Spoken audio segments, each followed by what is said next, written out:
मानव जायसवाल जी, तो प्रचंड जीत में बड़ी भूमिका निभाने जा रही है जगदीप धनखड़ की, आज जो रिजल्ट अभी आने बाकी हैं। कौन? पहले तो सभी को मेरा नमस्कार है मैडम। हाँ, और आपके माध्यम से मैं पूरे देश को भी नमन करता हूँ। और हम उम्मीद करते हैं कि भाई धनखड़ साहब जो बंगाल से निकले हैं, तो ये बात सिद्ध हो जाती है कि बंगाल के बिना तो मोदी जी का कुछ गुजारा नहीं है, बीजेपी का कोई गुजारा नहीं है। बंगाल हमेशा से ही चर्चा में रहा है, चाहे वो अंग्रेजों के समय क्यों ना हो, और आज भी बंगाल ही है जो पूरे देश में चर्चित है। और सही तरीके से देखा जाए तो मैडम बंगाल ने ही उनको ये जगह दी है, क्योंकि जिस तरीके से इस पद पर रहते हुए, राज्यपाल के पद पर रहते हुए जिस तरीके से उन्होंने एक तरफा डिसीजंस लिए, एक तरफा बयानबाजी करी, आज उसका फल है कि भाई आज वो हमारे वाइस प्रेसिडेंट बनने वाले हैं इस देश के। बंगाल में तो पूछते थे आप लोग हम आपके हैं कौन, और अब जब उपराष्ट्रपति बनने जा रहे हैं तो फिर प्यार बरसा रहे हैं। मतलब प्यार, आपको मेरे बातों से प्यार तो लगेगा मैडम, हम लोग बहुत प्यार वाले लोग हैं मैडम। बंगाल बहुत प्यार करता है मैडम, सभी से प्यार करता है। देखिए आप कभी बंगाल आइए, अगर आपको कोई रास्ता नहीं पता चलेगा तो भाई हमारे जो लोग हैं, नागरिक हैं, वो आपको घर तक छोड़ के आएंगे मैडम। सबसे सुरक्षित प्रांत है महिलाओं के लिए। आज हमारे धनखड़ साहब बनने जा रहे हैं उपराष्ट्रपति, बहुत बहुत शुभकामनाएं हैं। हम उम्मीद करेंगे कि राज्यसभा में जब उनको, ठीक है, राज्यसभा में जब हमसे मुलाकात हो, हमारे जो एमपी रहेंगे राज्यसभा के, जब उनसे मुलाकात हो तो भाई सबको मौका दें। तो सीधा समर्थन ही कर देते ना, वो राज्यपाल थे अगर पश्चिम बंगाल के, तो उनके पक्ष में वोट करने में क्यों परहेज किया आप लोगों ने? आप लोगों को तो बढ़ चढ़कर बंगाल की आवाज बुलंद, जैसा कि आप गिना रहे हैं कि आवाज बुलंद होती तो बढ़ चढ़कर हिस्सा ले लेते वोटिंग में। वोटिंग से बाहर जाने की क्या जरूरत थी? मैडम सबसे बड़ी बात है, आपको पता है कि भाई बीजेपी से हमारी कोई भी 1% भी आइडियोलॉजी मेल नहीं खाती। हाँ। जिस तरीके से वो अंग्रेजों के अनुयायी हैं, जिस तरीके से अंग्रेजों के काले कानून जो थोपना चाहते हैं, देश में एक माने विविधाभास पैदा कर चुके हैं, भाईचारे को नष्ट कर रहे हैं, इतने सारी चीजों के बाद भी हम अब चाहते हैं कि हम बीजेपी को सपोर्ट करें। 70% लोग बीजेपी को सपोर्ट नहीं करते हैं मैडम, हार जीत लगी रहती है, वो अलग मापदंड है, हम भी नहीं करना चाहते। और जहां तक बात है जो दूसरी वोटिंग की बात है मैडम, हम तो चाहते थे कि एक सामूहिक तरीके से, डेमोक्रेटिक तरीके से हम एक चुनाव करें, इनके ऑपोजिशन की जो इनके ऑपोजिट होते हैं। सर आप लोग अंग्रेजों का इतिहास जब गिनाते हैं तो फिर आपसे पलटकर पूछ लिया जाए, अटल सरकार में जब ममता बनर्जी मंत्री बनी थी तो वो क्या था? वहां तक नहीं जाते हुए, नहीं तो आप बुरी तरह से घिर जाएंगे गौरव भाटिया जी आपके पास आते हुए। यहाँ पर विपक्षी एकता में दरार डालकर आप लोग नहीं, वहां तक नहीं जाते हैं मानव जायसवाल जी। आप लोग अंग्रेजों की बात ज्यादा करते हैं और पिछले 20-15 सालों की बात भुला दिए जाते हैं। गौरव भाटिया जी, क्या ये माना जाए कि प्रचंड जीत क्या है जगदीप धनखड़ जी की? विपक्षी एकता में फूट डाल दी आप लोगों ने, गौरव भाटिया जी।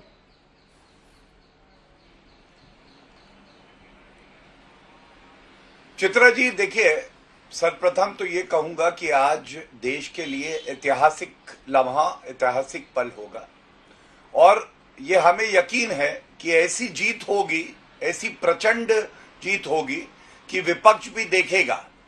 और ये क्यों होगी मैं आपको बताता हूं। देखिए, जब इस देश को राष्ट्रपति द्रौपदी मुर्मू जी मिली तो हमें पता चला कि आज जो आदिवासी समाज है उसका व्यक्ति भी ये सपना ही नहीं, उसको साकार भी कर सकता है कि वो उच्च संवैधानिक पद पे बैठे।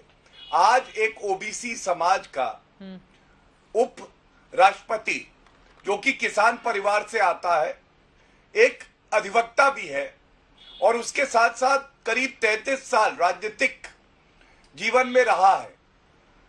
ऐसा व्यक्ति अगर उपराष्ट्रपति बनता है तो ये हर, चूंकि धनखड़ साहब की ये पहली तस्वीर सामने आ रही है, अब चुनावी रिजल्ट का ऐलान होना बाकी है, लेकिन उसके पहले देखिए वो अपने घर से बाहर निकले हैं, हाथ जोड़कर सभी का अभिवादन स्वीकार करते हुए यहाँ पर तस्वीरों में दिखाई दे रहे हैं।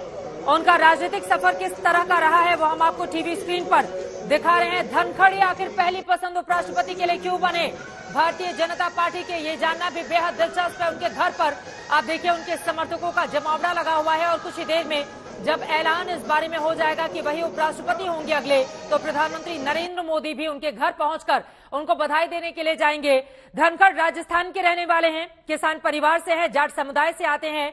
मोदी सरकार के खिलाफ किसान आंदोलन में जाट किसान बड़ी तादाद में थे, आपको बताते चले। इसके अलावा राजस्थान, पंजाब, हरियाणा, पश्चिम बंगाल, यूपी जाट वोटर्स और किसानों की अच्छी खासी तादाद है। माना जा रहा है कि धनखड़ के सहारे इन तमाम राज्यों में अपनी पकड़ को और ज्यादा मजबूत करने की कोशिश करेगी बीजेपी।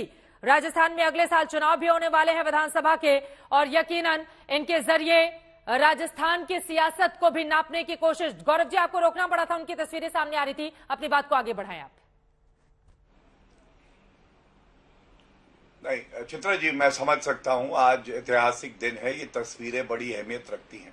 मैं केवल ये कह रहा था कि देखिए, एक तरफ एनडीए है जिसने अपनों को तो जोड़ के रखा ही, साथ में हमने किस तरह से देखा बीजेडी है और उसके साथ वाईएसआर है, शिवसेना गुट है, इन्होंने भी समर्थन किया जगदीप धनखड़ जी का। ये क्यों संभव हुआ? ये इसलिए संभव हुआ क्योंकि उनका व्यक्तित्व, उनकी शख्सियत ऐसी थी और एनडीए का जो प्रबंधन है वो सबको साथ में लेके आया। दूसरी तरफ टीएमसी के, मैं प्रवक्ता को सुन रहा था, टीएमसी ने खुद कहा कि विपक्षी दलों ने, कांग्रेस पार्टी ने खासकर, हमसे बात तक नहीं करी। मतलब रूठे को मनाना भी इनको नहीं आता है। और अभी आप कह रही थी फूट डाल दी, अरे जो वैसे ही टूटा है उसमें फूट क्या डालनी है? चित्रा जी, आप मुझे बताइए। लेकिन मुझे आपत्ति इस बात की है कि ये कहते हैं कि हम बीजेपी को समर्थन कैसे करें। ये भूल जाते हैं कि उपराष्ट्रपति हो या राष्ट्रपति का चुनाव हो, ये किसी पार्टी का चुनाव नहीं होता है। आप देश को राष्ट्रपति और उपराष्ट्रपति देते हैं और आपको ये देखना है कौन व्यक्ति अपनी जिम्मेदारी का निर्वहन अच्छे से करेगा। मैं समझता हूं, जैसे हमने देखा क्रॉस वोटिंग राष्ट्रपति चुनाव में हुई थी, और खासकर कांग्रेस के अपने एमएलए ऐसे हैं जिन्होंने वोट नहीं डाला था इनके कैंडिडेट के लिए। ये दर्शाता है कि आज विपक्ष ना नेतृत्व है, ना विचारधारा है, और ना इनके अपने एमएलए और सांसद इनके साथ जाना चाहते हैं। और जो हमारे कैंडिडेट होते हैं वो ऐसे कैंडिडेट होते हैं जो सबका दिल जीत लेते हैं। आम आदमी भी उनके साथ खड़ा होता है और इनके घटक दल भी हमारे साथ आ जाते हैं।